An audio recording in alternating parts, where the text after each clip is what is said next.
उत्तर प्रदेश देश का सबसे बड़ा सूबा। यहाँ जब राजनीतिक घटनाक्रम का जिक्र होता है तो एक समुदाय ऐसा भी है जिसकी चर्चा आम हो जाती है और वो समुदाय है दलित समुदाय। तो क्यों ना आज हम बात करें उस दलित समुदाय के सबसे बड़े नेता, ये यूं कहें कि दलित समुदाय के मसीहा के बारे में। तो नाम निकलकर जो सामने आता है वो नाम है कांशीराम का। कांशीराम आखिर कैसे दलितों के मसीहा बन गए?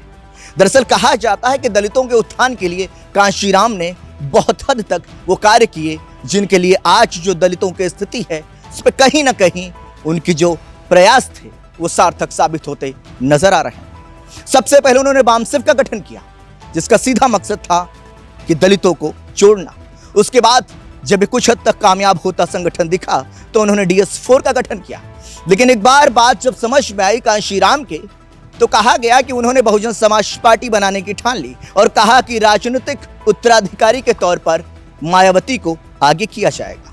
दरअसल ये बातें सभी राजनीतिक इतिहास में दर्ज हैं और इतिहास के पन्नों में ये सारी चीजें माकूल जवाब देती आज भी नजर आती हैं। तो क्यों ना आज हम बात करें कांशीराम के जीवन के बारे में कि आखिर उन्होंने दलितों के लिए कितना संघर्ष किया और किस हद तक उन्होंने राजनीतिक जमीन मायावती या बहुजन समाज पार्टी के लिए तैयार की। कांशीराम कैसे बने दलितों के मसीहा? जब कांशीराम ने कर दी अफसर की पिटाई। कांशीराम ने कब की बामसेफ की स्थापना? उत्तर भारत खासकर उत्तर प्रदेश में दलित राजनीति के मसीहा बने कांशीराम का जन्म पंजाब के रूपनगर में हुआ था। 15 मार्च 1934 को जन्मे कांशीराम की विरासत को आज भले ही केवल यूपी में बहुजन समाज पार्टी और मायावती तक जोड़कर देखा जाता है, पर इसकी शुरुआत महाराष्ट्र से हुई थी। दरअसल कांशीराम महाराष्ट्र में पुणे की गोला बारूद फैक्ट्री में क्लास 1 अफसर थे। वहीं पर जयपुर के दीना भाना चतुर्थ श्रेणी कर्मचारी थे। दीना भाना वहां SC/ST वेलफेयर एसोसिएशन से जुड़े हुए थे। दीना भाना का अपने सीनियर से अंबेडकर जयंती पर छुट्टी के लिए विवाद हुआ तो उनको सस्पेंड कर दिया गया। दीना भाना का साथ महाराष्ट्र के DK खापर्डे ने दिया तो उनको भी निलंबित कर दिया गया।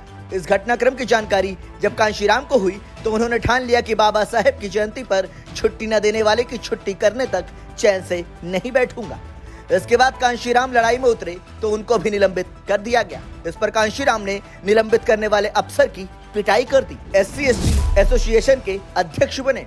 इसके बाद दीना भाना नौकरी में बहाल हुए तो उनका ट्रांसफर दिल्ली कर दिया गया। वहीं कांशीराम सोचने लगे कि जब उनके जैसे अफसरों पर इस कदर अन्याय होता है तो बाकी दलितों पिछड़ों का क्या हाल होगा, इसीलिए उन्होंने नौकरी छोड़ दी। इसके बाद उनके पास समय ही समय था।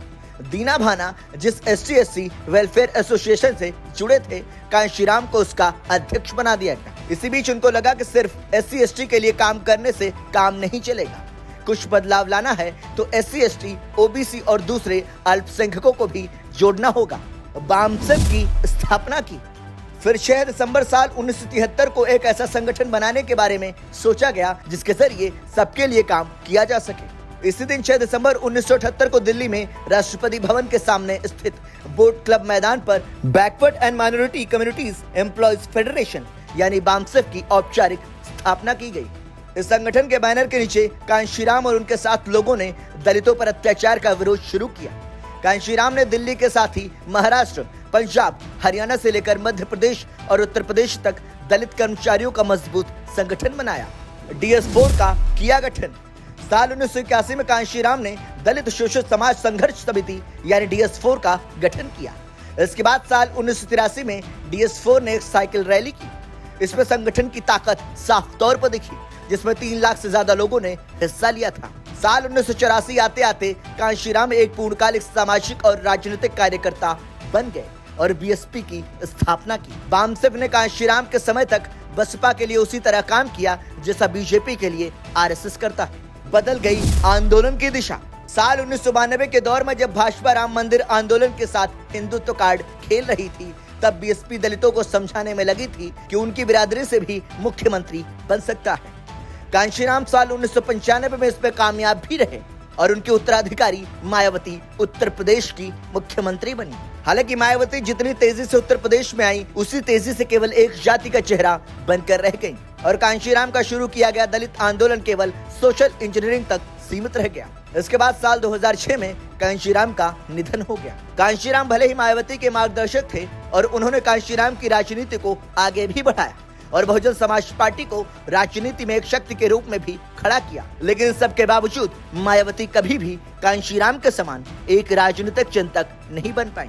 हालांकि कांशीराम इतने सालों बाद भी दलित राजनीति के मजबूत स्तंभ बने हुए हैं।